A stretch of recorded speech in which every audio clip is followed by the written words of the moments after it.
So Angela Rayner, the Deputy Prime Minister, has sunk, to use the Sun's word. This is their absolutely brilliant front page today. We've got that iconic picture of Angela Rayner on her blow-up kayak, or a small boat, as some of you have been calling it, on her vape.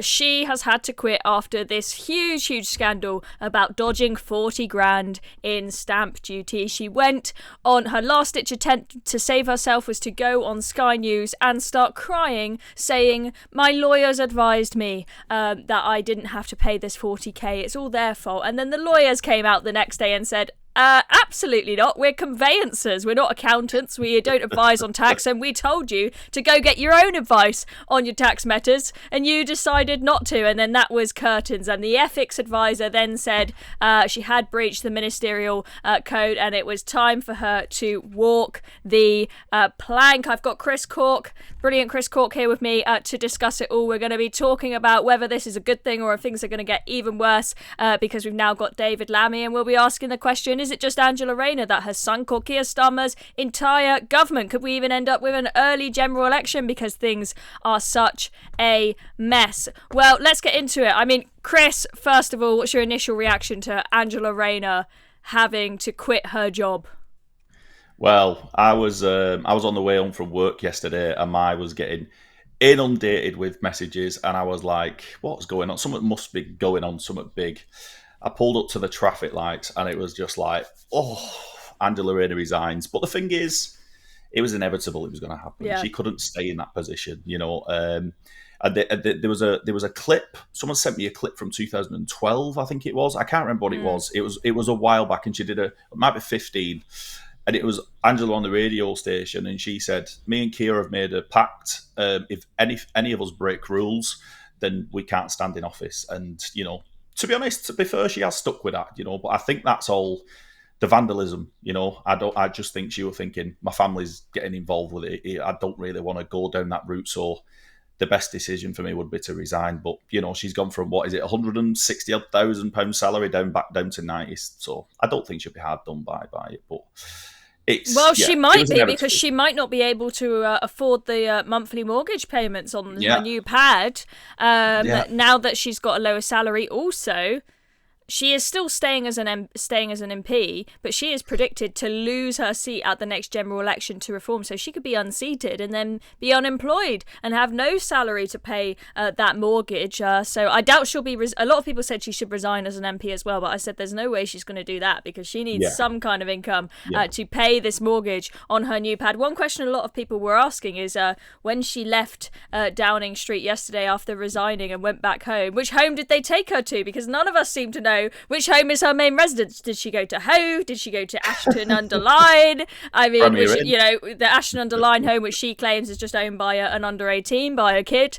So Angela Rayner's gone. I mean, for me, it was crazy, because this was happening whilst the Reform conference was going along. Chris was sadly not able to make it, but none of us were on our phones. We were watching the speeches in the main hall, and we just had David Bull, the new chairman of the Reform Party, just coming up giving us news updates. And so we hear Angela Rayner's resigned, and there's a big cheer. And then he came up, and he was joking around, and he says, "Guys, David Lammy is your new foreign secretary." And I genuinely thought he was joking. I was like, he's just cracking us up. He's just having a laugh. And then I looked at my phone and I was like, shit! This man's actually the Deputy Prime Minister of this country. Can you believe it, Chris? I was going to ask. I was going to say, because obviously I couldn't make it, because you know I still work full time and stuff, and it was big commitments, and I thought one of the first things I thought it's going to be a brilliant day today. You know, the conference kicks off, and I went to the Leicester one, and I know 100% that confidence in that building would have gone up tenfold when they seen these announcements coming out, Angela Rayner. But then when I seen this, my days, I was like, have they just got all the names in a hat? Have they got all the positions in the hat? And then they've just gone and done a Rod Stewart, cover their eyes and put their hands in and just gone, David Lammy, what's this one? Oh, Deputy Prime Minister. It's laughable. And the amount of videos what came up with him, I did a few on the socials when he's talking hang on, Chris, we've got one. It feels like neighbourhood policing has vanished. It's not around you. We haven't seen a police one. I've been here, and I've been here for a little while now. Oh, it's just brilliant. And then the other photo that is going to be coming back to haunt him is this one. Do you remember this? Fishing without a license, I believe. Yeah, and he put this up to show, look at me, look how statesman-like I'm being as the foreign secretary, even though I said how much I viscerally hate Trump and his people, and I... Yeah. Was very happy to have lead the parade with the big blimp Trump balloon in London last time he came. I'm going to snuggle up to JD Vance whilst he's here on his trip, and I'm going to post a picture of his fishing. And then people went, uh-oh, you're meant to have a license for that. And the reason why that is I'm not saying that this is as serious as Angela Rayner's house scandal, but it is going to come back to bite him in the ass, because they have made him the Justice Secretary. And if there is anybody who's supposed to follow the law, I think it is the Justice Secretary, right? I mean... Yeah. So, I mean, I don't know why they've put them as you say, it literally feels like they've just put their names in a hat and just gone, any job will do. I mean, what this shows, surely, Chris, is that the talent pool is just so poor in the Labour Party that they literally couldn't find a single individual with an ounce of talent and more than one brain cell to be the Deputy Prime Minister, right? Yeah. The cabinet, when you look at it, you line them all up. I follow the markets quite closely, so I'm always looking at who's going to replace Keir, and it comes up, Wedge Street in, and I look at them. I'm not even going to name them because they make me feel a bit queasy, but when I go through the list, I just think we are in such a bad position in this country if anything happens like we've seen this. And that's when I kept saying, I seen a comment where they said he is literally just reshuffling the chairs on the Titanic. We're on a sinking ship. We're on a sinking ship. And the best thing about it, what I like the most, is the British public are right on it. They were posting videos when he was on Mastermind, that video, what you showed there. And he was saying about a man can, the cervix thing. And you just think, we're in a really bad position. And that's why I keep stressing the point that we do need a change. We definitely need a change. The two-party system, for me, doesn't work. It's failed us constantly. And I think this 14 months we've had is probably up there with some of the worst months we've seen in this country. And it's like they're not with the British people. They're so disconnected.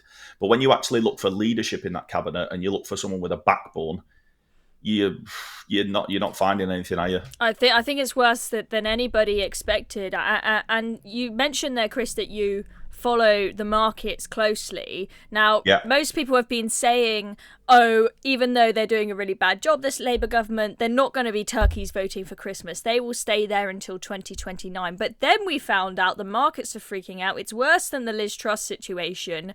The UK borrowing costs are at a 27-year high. It's more expensive for us to borrow than Greece. And I mean, Greece is one of those countries you look to where you think that is a total mess. We never want to be like that. But here we are. Do you think it is possible that we end up with an early general election because the markets force it? I think this October budget, what we're gonna see, I think that could tip it, because we know, she broke down in the chamber. She knows it's going to be terrible, and the markets, like you said, they're going to freak out. Nigel Farage got asked the question this morning in ITV Politics. I don't know if you've seen it, and he said, do you think they could strike an early general election? And I think he knows if it keeps going in this direction at this pace, I don't see why not. We can't carry on like this, though. That's the problem. We can't carry on like this because people are already on thin ice. People have had enough. Does the no confidence vote come in? It could. To be honest, whenever there's a no confidence vote called, usually they win the no confidence vote.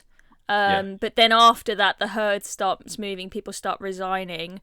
But they have a big majority, right? The Labour MPs who are in those seats, they're probably not going to be voting to take down the government. They might try and get rid of Keir Starmer, but I'm not. That's what I think. Yeah. I'm not sure taking down Keir Starmer is really going to change a whole lot for them. So we had Nigel Farage saying yesterday at the Reform conference, we need to be ready for 2027, and he's saying it's looking more likely than it ever has done, because of this whole chaos with the borrowing costs and Angela Rayner. And so they've said we are ready. That's one thing that Reform are really trying to make clear, is because a lot of people are very sceptical of them because they're a brand new party and they think they can't possibly run the show. But I mean, it is amazing how they've been. I spoke to so many people at the Reform conference yesterday, and I said, oh, what's your involvement in the party? Almost everyone I bumped into, it seemed like almost everyone I bumped into, they had a role. They were working in some local branch. I mean, it's just amazing the number of volunteers that have come forward and are putting time in, you know,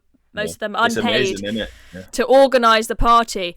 Anyway, let's just talk about a couple of other parts of this reshuffle. So Yvette Cooper was in charge of stopping the boats.